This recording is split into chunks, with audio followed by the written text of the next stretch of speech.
We've heard about this case before, but today we're looking at some never-before-seen evidence.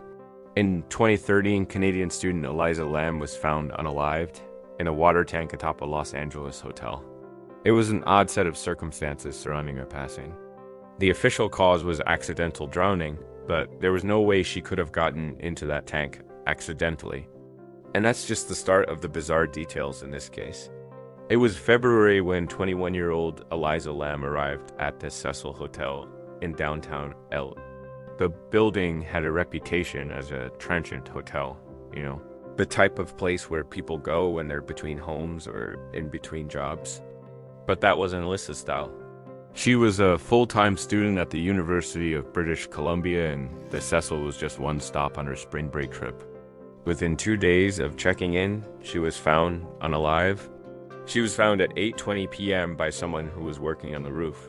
When police arrived, they were able to confirm her identity through her passport and belongings, but how she came to be unalived was not immediately obvious. There was no sign of trauma, but she was found in the 19th floor water tank. That tank was only accessible via a ladder, and it was locked. Security guards had keys to the ladder, but nobody knew why anyone would need access to that particular tank. Surveillance footage from the day was reviewed, and it showed Elise entering the elevator alone. She was then seen pressing the button for the top floor. This was unusual because the elevator went all the way to the 64th floor. And even if she wanted to go to the 19th floor, she would have pressed the down button. Instead, the footage shows her pressing the up button, and then nothing. The elevator doors opened and closed, and the screen flash did not enter. The elevator went up and stayed still for a period of time. It then went back down again, returning to the ground floor lobby. Police also found footage from inside the water tank. Elise is seen walking around, disoriented, looking confused. At one point, she turns directly toward the camera and looks directly at it. She appears to be wet. Later on, she can be seen trying to open the door to the tank. That footage raised more questions than it answered. Like, how did Elise get into the water tank? The elevator wasn't the typical kind with a shaft. It was more like a box with walls on 3 sides and an opening on one side. So if she got out of the elevator and into the shaft, it would have been very easy for her to climb out again. But what would have motivated her to do that? And here's another question. Why does the elevator show her entering but not exiting? Is it possible that the footage has been manipulated or perhaps destroyed so that the full story cannot be known?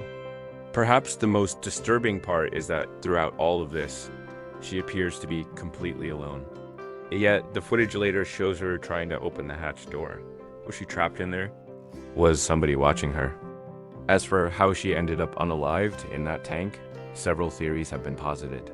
Maybe she climbed into the tank voluntarily and somehow lost consciousness. Maybe someone pushed her in. But given the lack of security cameras in the elevator or the water tank, there's no physical evidence to support either theory. The police did release some additional information. They said that Elise had a history of mental illness, but they didn't elaborate. We do know that she was taking medication and anxiety. Could she have had a psychotic break and climbed into the tank? Did she think it was an ocean or a lake or maybe even a swimming pool? These are all possibilities, but it's hard to say whether any of them are true. At the end of the day, the case was ruled as an accidental. The sheriff at the time said that he believed Elise intentionally climbed into the tank, but the evidence doesn't seem to support that theory. What do you think happened to Elise Lee? Let us know in the comments. If you enjoyed this video, please hit the like button and share it with a friend. As always, thanks for watching. We'll see you in the next one.